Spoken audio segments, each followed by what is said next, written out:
आज हम the Indian constitution के पार्ट 1 को क्विकली कवर करते हैं। सो पार्ट 1 में हमारी यूनियन एंड टेरिटरी की बातें होती हैं। अगर देखिए तो इसमें टोटल 4 आर्टिकल होते हैं, that is article 1 to 4। Article 1 को देखते हैं। Article 1 basically talk about name and territory of the union. Article 1 में बोलता है India that is Bharat shall be a union of state. इसका मतलब क्या है? इसका मतलब ये है कि जो इंडिया है वो किसी एग्रीमेंट का रिजल्ट नहीं है। इट्स नॉट लाइक कि सारे स्टेट ने एग्रीमेंट किया एंड फिर मिलके एक इंडियन यूनियन बनाया है। और जो स्टेट है उनके पास राइट नहीं है सिसीड करने का। लाइक कल को वही उठ के नहीं बोल सकते कि मुझे इंडिया से अलग होना है। सो अगर हम बेसिकली यहाँ पे बात करते हैं territory of India, territory of India के अंदर क्या क्या आती है, तो टेरिटरी ऑफ इंडिया के अंदर आती है हमारी स्टेट, देन हमारी UT and such other territory that may be acquired. So ये हमारी टेरिटरी ऑफ इंडिया हो गई। और यहाँ पे अगर आपसे पूछा जाए यूनियन ऑफ इंडिया के अंदर क्या क्या आती है, तो यूनियन ऑफ इंडिया के अंदर मेनली हमारी टोटल जितनी हमारी स्टेट्स हैं वही आती है। जो हमारी टोटल 28 स्टेट है वो हमारी यूनियन ऑफ इंडिया के अंदर आती है। तो यही मेजर डिफरेंस होती है territory of India and union of India. It's like territory of India is wider expression of union of India. तो यूनियन ऑफ इंडिया में हमारी 28 स्टेट आ गई एंड अगर टेरिटरी ऑफ इंडिया की बात करें तो इसके अंदर 28 स्टेट प्लस 8 हमारी जो यूटी है एंड अगर कोई एक्वायर्ड एरिया है। तो अब आगे देखते हैं आर्टिकल 2 का। आर्टिकल 2 के अंदर आती है एडमिशन और establishment of new state. Article 2 जो है एम्पावर करती है पार्लियामेंट को to admit new state into the union of India और to establish new ones. And जो आर्टिकल 2 है वो specially for state that are not already part of the union, तो उसके लिए है जो कि ऑलरेडी अभी इंडिया का पार्ट नहीं बनी हुई है।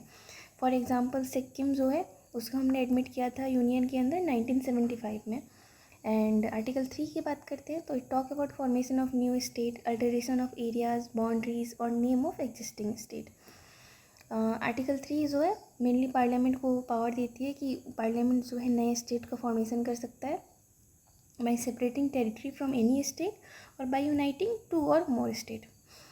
जो पार्लियामेंट है वो किसी भी स्टेट का एरिया को इंक्रीज़ या डिमिनिश कर सकता है, बाउंड्रीज़ को अल्टर कर सकता है, नेम को भी चेंज कर सकता है।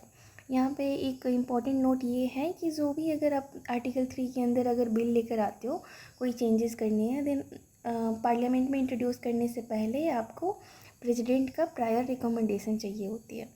एंड जो प्रेसिडेंट है उसे बिल को रेफ़र करनी होती है कंसर्न स्टेट लेजिस्लेचर को for its views. But parliament जो होती है वो बाउंड नहीं होती है उनके व्यूज़ को मानने के लिए, वो चाहे तो मना भी कर सकती है। अभी आर्टिकल 2 और 3 में अगर डिफरेंस देखें तो क्या होती है, तो article 2 is about adding state from outside India's existing territories. And article 3 की बात करें तो it's reorganising state with in India. अगर आर्टिकल 4 की बात करते हैं तो आर्टिकल 4 जो है ये मेनली बात करती है जो हमारे आर्टिकल 2 और आर्टिकल 3 के अंदर अगर कोई चेंजेस लाने हो, तो आर्टिकल 4 ये क्लियरिफाई करती है कि अगर आर्टिकल 2 एंड आर्टिकल 3 के अंदर कोई भी चेंजेस लाने हैं तो इट डजेंट कंसीडर अंडर हमारा आर्टिकल 368 आर्टिकल। इसको आर्टिकल 2 एंड 3 के अंदर चेंजेस हम बाय सिंपल मेजोरिटी से ला सकते हैं। पार्लियामेंट में अगर सिंपल मेजोरिटी मिल जाती है तो हम आर्टिकल 2 एंड 3 में चेंजेस ला सकते हैं, इसके लिए आर्टिकल 368 की ज़रूरत नहीं है। सो अगर क्विकली रिवाइज करें तो क्या क्या हमने देखा, तो पार्ट 1 में देखा that is union and it's territory. Part 1 में 4 आर्टिकल्स आते हैं, चारों आर्टिकल्स देख लेते हैं। आर्टिकल 1 होती है India is union of state. Article 2 में है power to admit new state that is outside India. And article 3 में होती है power to change existing state that is within India. And article 4 talk about changes in article 2 and 3 is not under article 368. Thank you for watching.